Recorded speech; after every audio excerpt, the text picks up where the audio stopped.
It was an ordinary evening at Marlowe's Diner, a small, cozy place tucked into the corner of a bustling city. The warm glow of its neon sign flickered in the night, inviting in tired workers, lonely souls, and those seeking comfort in a cup of coffee and a familiar face. Inside, the scent of sizzling burgers and fresh-brewed coffee filled the air, mingling with the low hum of conversation and the clatter of dishes. Katie had worked at Marlowe's for nearly 3 years. It wasn't glamorous, but it paid the bills and helped her care for her sick mother. The long hours and aching feet didn't bother her much. She had grown up in a rough neighborhood where struggle was a way of life. Hardship had sharpened her edges but never hardened her heart. If anything, it had made her more empathetic to those who were invisible to the rest of the world. That night, as she moved from table to table, her smile warm but her body weary, she noticed a man near the window. He was hunched over, his clothes ragged, his frame painfully thin. His unkempt hair hung over a face etched with exhaustion, and his hands trembled slightly as he rubbed them together for warmth. He looked like he hadn't eaten in days. Without hesitation, Katie poured a fresh cup of coffee and walked over to him. She placed it gently on the table. "On the house," she said softly, offering a kind smile. The man looked up, surprise flashing in his tired eyes. Gratitude flickered there, but before he could speak, a loud, mocking voice cut through the moment. "Hey, what's this? You giving out charity now?" One of the rowdy customers sneered from the counter. Another laughed, shaking his head. "What is this place, a soup kitchen?" The group chuckled, their cruel words slicing through the air. Katie's jaw tightened. She had seen this type before, the kind who found amusement in tearing others down. She glanced at the homeless man. He had shrunk into himself, gripping the warm cup as if it were a lifeline, his knuckles turning white. Something inside Katie snapped. Taking a deep breath, she walked toward the men, her voice steady. "If you don't have anything kind to say, you can take your food to go." The laughter died instantly. The ringleader, a burly man with a glint of arrogance in his eye, stood up, towering over her. "Who do you think you are?" he challenged, his tone laced with mockery. "Just some waitress playing hero?" Katie didn't back down.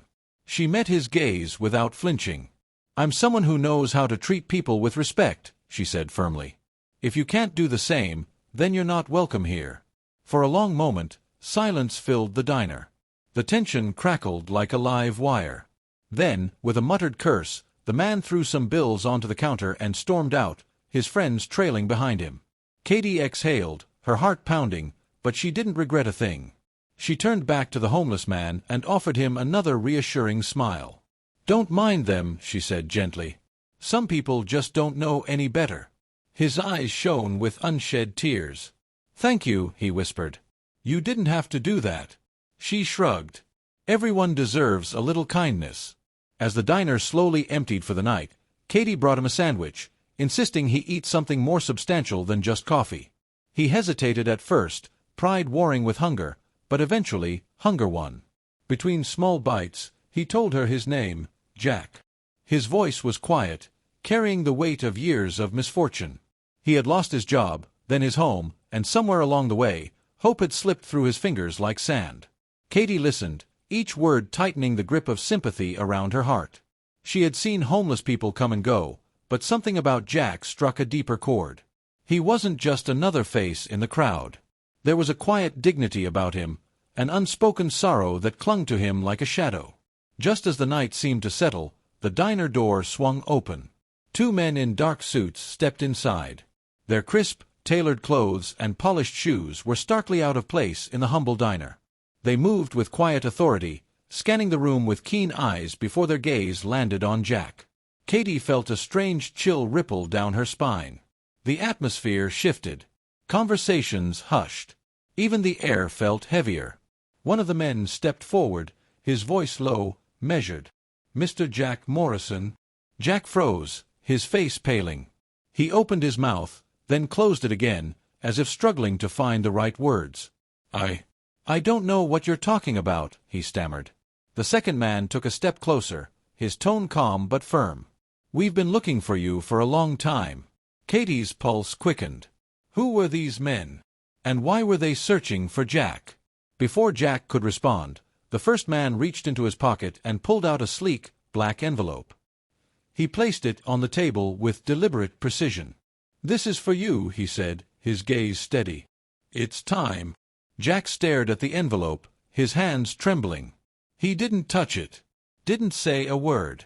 The men lingered for a moment before turning and walking out, disappearing into the night as swiftly as they had come.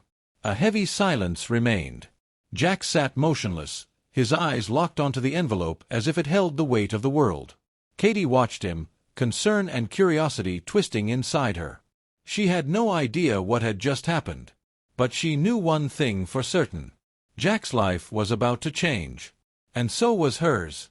Katy approached Jack, her steps slow, her heart pounding in her chest. She couldn't stop the flood of questions swirling in her mind. Who were those men? What was going on? Jack's eyes, filled with a mixture of fear and sorrow, finally met hers. He looked down, his hands trembling as he reached for the envelope, but he didn't open it. Instead, he sighed deeply, as if bracing himself. "I don't know how to explain this," he began in a low, quiet voice. "But those men, they're from my past. A past I've been trying to forget." Katy's heart skipped a beat. A past. What could possibly be so bad that it haunted him this way? Jack hesitated, as though searching for the right words. "I wasn't always like this, Katy. I didn't always live on the streets. I used to have everything. A career, a family, a life most people would envy." His voice cracked, the weight of the confession almost too much to bear. "But I made some terrible mistakes. I lost it all, my wife, my son, my job. I lost everything.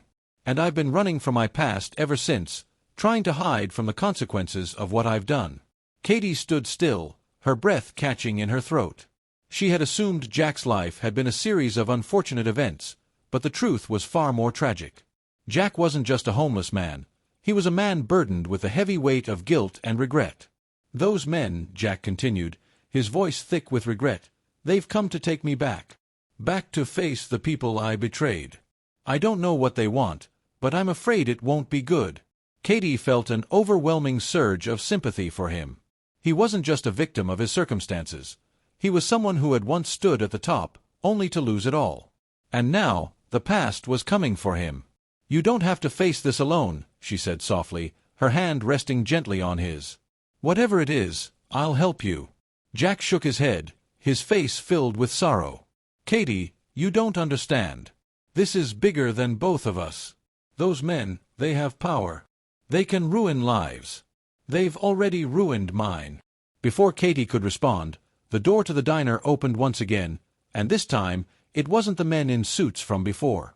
It was a new group of well-dressed men, their faces serious, their body language unmistakable. "It's time to go, Mr. Morrison," one of them said, his voice cold and commanding. Jack's body tensed. He stood up, his legs unsteady, and turned to Katy. For the first time, she saw vulnerability in his eyes. His gaze was filled with gratitude, silent but deep.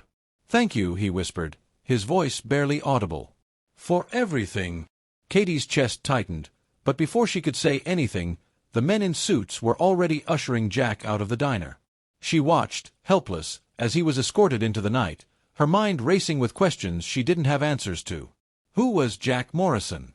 And what had he done to deserve such a response? The hours that followed felt long and uncertain. The diner slowly emptied, the usual hum of conversation fading into the background.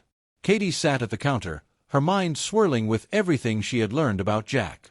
She couldn't shake the feeling that something monumental had just happened, something that would change everything. And then the door opened again. This time, a woman stepped inside, her presence commanding yet sorrowful. She was dressed elegantly, her clothes simple but refined. Her eyes scanned the diner, and when they met Katy's, a deep sadness filled her gaze. "You must be Katy," the woman said softly.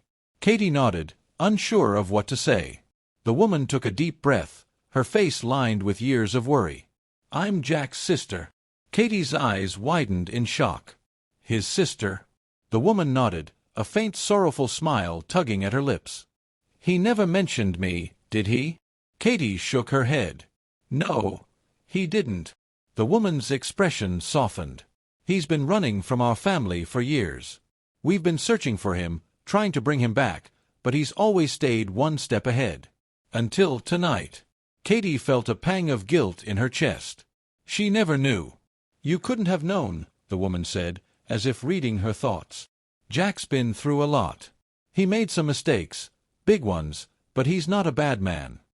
He just lost his way. Katy's heart ached for Jack. In the short time she had known him, she had seen the kindness in him, the quiet pain he carried. How could someone so good end up so lost?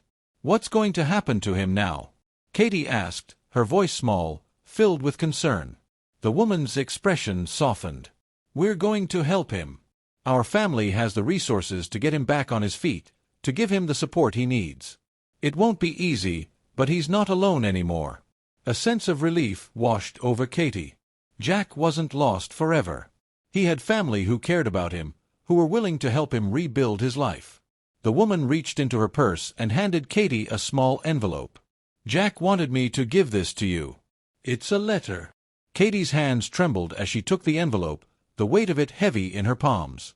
The woman smiled faintly before turning to leave, her footsteps soft but resolute. Katy opened the envelope carefully, her fingers brushing against the edges as she unfolded the handwritten note. It was simple, but it spoke volumes. Dear Katy, I can never thank you enough for your kindness. You saw me when no one else did, and you reminded me that there's still good in this world. I'm going to face my past now, but I'll never forget what you did for me. You gave me hope when I had none. With gratitude, Jack Morrison. Tears welled up in Katy's eyes as she read the words. She had no idea that her small act of kindness would touch Jack's life in such a profound way. She had defended a homeless man from harassment, and in doing so, she had given him something he had long lost, hope. The men in suits had taken Jack away, but they couldn't take away the impact of her compassion. In a world that often seemed cold and cruel, Katy had made a difference. And as she sat there, the quiet hum of the diner around her, she realized that sometimes the smallest acts of kindness could change everything. That was enough. The end.